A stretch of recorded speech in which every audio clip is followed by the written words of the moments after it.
গভীর রাতে বুলডোজার এক রাতেই যেন সবটা শেষ। হাবড়ার গরিব মানুষের ভবিষ্যৎটা কোথায়? নমস্কার বন্ধুরা, আমি প্রিয়াঙ্কা। প্রথমেই বলবো যে আমার ভিডিওটা কিন্তু কোনো রাজনৈতিক কাউকে কোনো কিছুর উদ্দেশ্যে কোনো কিছু করা নয়। তো ভিডিওটা আমি যেহেতু হাবড়ার মেয়ে, হাবড়াবাসী, তো ভালো লাগা মন্দ লাগা সবটা হিসাব করে আমার এই ভিডিওটা করা। তো এটার কোনো রাজনৈতিক তকমা আপনারা দেবেন না, এটা আমার অনুরোধ। তো আজকের ভিডিওতে আমি কথা বলবো হাবড়া স্টেশন চত্বরের গভীর রাতে চলা বুলডোজার অভিযানের বিষয়ে।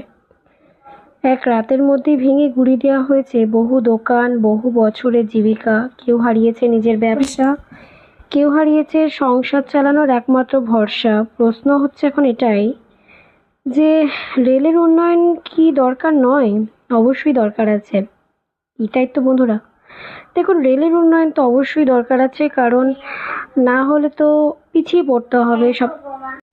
পরবর্তী প্রজন্ম বা আমাদের ভবিষ্যৎ সমস্ত কিছু হিসেবে দেখতে গেলে উন্নয়ন তো অবশ্যই দরকার। দেখুন, ছেলে মেয়েদের পড়াশোনা বলুন, ব্যবসার উন্নতি বলুন, সমস্ত কিছু দিক থেকে কিন্তু একদিকে বলতে গেলে অবশ্যই উন্নয়ন হবে। আমরা যেমন বাইরের দেশ, বাইরের রাজ্য যখন বলি খুব সুন্দর খুব সুন্দর ফ্যাসিলিটি আছে, ঠিক তেমনি আমাদের রাজ্যেও যখন এগুলো হবে তখন বাইরের থেকেও দেশ আমাদের রাজ্যে যখন আসবে ঘুরতে কেউ, তখন তারাও তখন বলবে যে সত্যি ওয়েস্ট বেঙ্গল কত সুন্দর, তাই না? কিন্তু আবার এই গরিব মানুষগুলোর কথা কিন্তু একবার মানে কোথাও যেন কষ্ট দিচ্ছে গরিব মানুষগুলোর কথা বলতে গেলে। আপনারা হয়তো অনেকেই বলতে পারেন যে এখানে কি সবাই গরিব? না বন্ধুরা, সবাই হয়তো গরিব নয়, কিন্তু কিছু মানুষ তো আছে। এই মানুষগুলো কোথায় যাবে? এই একটা বিষয় কোথাও না কোথাও যেন একটা খারাপ লাগা থাকে। কিছু সবাই গরিব না হলেও দেখুন তাদের রুজি রুটি তো এখান থেকেই হতো। আমার না খুব জানতে ইচ্ছা করে, বা কখনো হয়তো এক মুহূর্তের মধ্যে ভাবনাটা আসে, আচ্ছা এই মানুষগুলো কোথায় আছে, এখন কি করছে?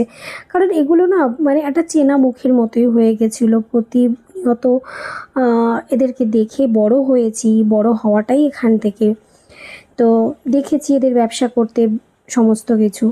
তো এই সে পরিচিত মুখগুলো যেন কোথায় সব হারিয়ে চলে গেছে। সে মানুষগুলো কি পুনরায় আবার নিজেদের জীবিকা শুরু করতে পেরেছে, বা কোথায় করছে, বা এই যে এক একটা চিন্তাভাবনা যেন কোথাও একটা আসে যে তাদের পরিবারগুলো কিভাবে চলছে। এটা একটা ভাবনা যে এই যে এই যে মানুষগুলো তারা কোথায় যাবে, বা কি কি খাচ্ছে বা কিছু, এগুলো ধরুন বহু দোকান, অস্থায়ী কাঠামো, হকারদের ব্যবসা জায়গা ভেঙে ফেলা হয়। এটা তো আপনারা আমি সবাই জানি, আমরা সবাই জানি। সকালে যখন ঘুম থেকে উঠলাম, বা ধরুন এখনও যখন স্টেশন চত্বরে যাচ্ছি, তখন কিন্তু এগুলো মানে যেগুলো দোকান ছিল কিছুদিন আগ পর্যন্ত, এগুলো দেখতেই পাচ্ছেন, এগুলো কিন্তু আজকে শুধু শুধু ধ্বংসস্তূপ। মানে যেন মনে হলো কিছু একটা যেন যুদ্ধ হয়েছে, সেই যুদ্ধের কোনো যেন একটা অংশ, কোনো কিছু একটা যেন মানে কিছু একটা যেন পড়ে যেন সমস্ত কিছু যুদ্ধতে যেন সব কিছু একদম ক্ষয়ক্ষতি হয়ে গেছে। অনেক অনেক হক্কার দাদা, কাকু, ভাইদের বক্তব্য, তারা বছরের পর বছর এখানে ব্যবসা করেছে, এই দোকানের আয় দিয়েই তাদের সংসার চলতো। সেটা খুব স্বাভাবিক। তাদের এটা দিয়েই হয়তো সংসার চলতো। তাদের আর কোনো সন্তানদের পড়াশোনা, পরিবার খরচ, তাদের কোনো আয়ের পথও নেই। কিন্তু বন্ধুরা, তখন হয়তো শুধু টিন, কাঠ বা বাঁশ দিয়ে দেখেছি এদের দোকান করতে, আবার কখনো কেউ হয়তো একটু দালানও করেছে। কিন্তু গরিব মানুষগুলোর কাছে এই দোকানগুলোই যেন একটা অনেক বড় একটা স্বপ্নের জায়গা ছিল। আমি আগেও একটা ভিডিও করেছি, সেখানে আপনারা অনেকে অনেক রকম আপনাদের মতো করে কমেন্টে বলেছেন যে আমার বাড়িতে জায়গা দিতে বা অ্যান্ড অল। দেখুন, আমার বাড়িতে জায়গা বা আপনার বাড়িতে জায়গা দেওয়াটা এখানে কথা নয়। এখানে প্রশাসনের কাজ করবে। রেলের জায়গা অবশ্যই, রেলের জায়গা তো নেবেই। অবশ্যই সব কিছু ডেভেলপমেন্ট দরকার, কিন্তু দেখুন সেই ক্ষেত্রে আমি কিন্তু কিছুই বলিনি।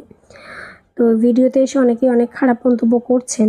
এটা অবশ্যই আমি পাবলিক প্ল্যাটফর্মে যখন সোশ্যাল মিডিয়া প্ল্যাটফর্মে আমি ভিডিও যখন করছি, অবশ্যই সব ধরনের কমেন্টই আমাকে নিতে হবে। সেটা ভালো মন্দ সবার বলার অবশ্যই অধিকার আছে। তো সেই জায়গা থেকে দাঁড়িয়েই আমি আমার আবেগ বলুন, আমার জন্মস্থানের প্রতি ভালোবাসা থেকে বলুন, মানে সবটা মিলিয়ে মিশিয়ে আশা করি অনেকেই এটা বুঝবেন যে দেখুন এই দোকানগুলোকে কিছুদিন আগেও মানে এত জাঁকজমক দেখেছি, এতই দেখেছি, আজ পুরো একটা ধ্বংসস্তূপের মতো হয়ে গেছে যেটা বলতে গেলে।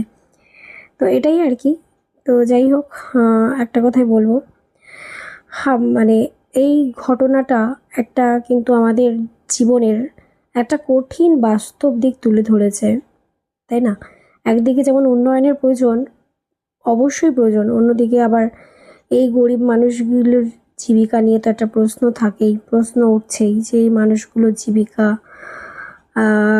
কীভাবে হবে, কি করবে, কি খাবে। অনেকের তো মানে অনেকের আর কি দেখছি সোশ্যাল মিডিয়ার দরুনই দেখছি যে অনেকের বাড়ি ঘরও নেই, তারা বাইরেই রাত কাটাচ্ছে, ছেলে মেয়ে সন্তান স্বামী নিয়ে। তো যাই হোক, ভগবানের কাছে একটাই প্রার্থনা করব যেন এই মানুষগুলো নিজেদের পুনর্বাসের জন্য যাতে একটা কিছু করতে পারে, সেই ব্যবস্থা যেন এদের হয়। আর অবশ্যই আমাদের তার সাথে সাথে আমাদের যেন উন্নয়ন হয়। অবশ্যই উন্নয়ন হলে তো আমাদের হাবড়াবাসীর জন্য এটা একটা অনেক বড় গর্বের বিষয় হবে। আমরা যারা ছোট থেকে এরকম মফস্বলে বড় হয়েছি, আমাদের কাছে আমাদের মানে কলকাতার দিকের মানুষজনদের কাছে অনেক সময় এই ধরুন মেট্রোতে ওঠা বা কলকাতার ফ্যাসিলিটিগুলো যেগুলো আছে সেগুলো দেখতে পাওয়াটাতে আমরা অনেক সময় শুনে এসেছি আমরা মফস্বলের ছেলেমেয়ে। তো আমরা মফস্বলের ছেলেমেয়েরা অনেক সময় এই ধরুন দূরত্ব বা যাতায়াত যাই বলুন না কেন, এইগুলোর দিক থেকে অনেক সময় না আমাদের পিছিয়ে পড়তে হয়েছে, হয়নি যে তা নয়। এগুলো একদম পুরো একটা বাস্তব কিছু কথা আমি ভিডিওতে তুলে ধরলাম। তো সেই দিক থেকে সেগুলো যদি হয় তো অবশ্যই তো এটা খুবই আনন্দের, খুবই ভালো লাগবে। মেট্রো, তারপরে দূরপাল্লা ট্রেন, আমরা যেগুলো হাওড়ার থেকে বা শিয়ালদা থেকে আমাদের যেতে হয় এতটা, সেখানে আমাদের হাবড়া থেকে যদি হয়, এর থেকে তো আনন্দের আর মানে কিছুই হতে পারে না। অবশ্যই সেগুলো দারুণ আনন্দের আমাদের মেট্রো চালু হয়ে যাওয়া।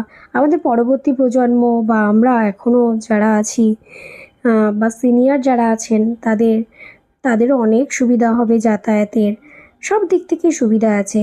ডেভেলপ হবে, কত সুন্দর হবে, স্মার্ট সিটি হয়ে যাবে বলতে গেলে।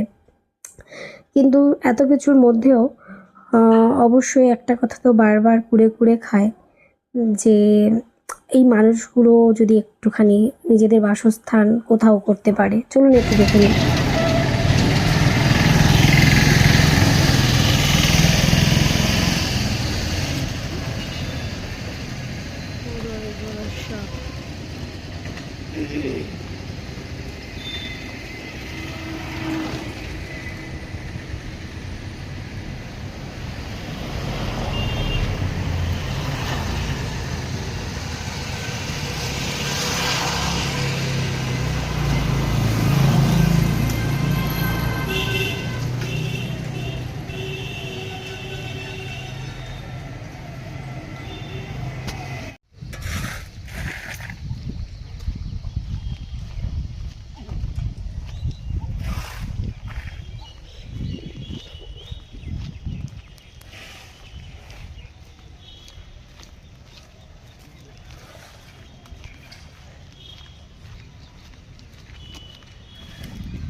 তো বন্ধুরা, অনেক কিছুই বললাম, আমার যেটা মনে হচ্ছে সেটা বললাম।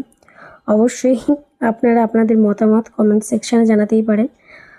আর অনেকেই ভাবছেন ভিউসের জন্য, যদি আপনাদের মনে হয় ভিউসের জন্য তো ভাবুন, যাই হোক আপনাদের কারোর ভাবনা বদলাতে পারবো না, তো ভাবতে থাকুন। যাই হোক, আপনারা কোনটার পক্ষে অবশ্যই বলবেন, আর আমার কথায় যদি কোনো ভুল থাকে সেটাও অবশ্যই কমেন্ট সেকশানে এসে জানিয়ে যাবেন।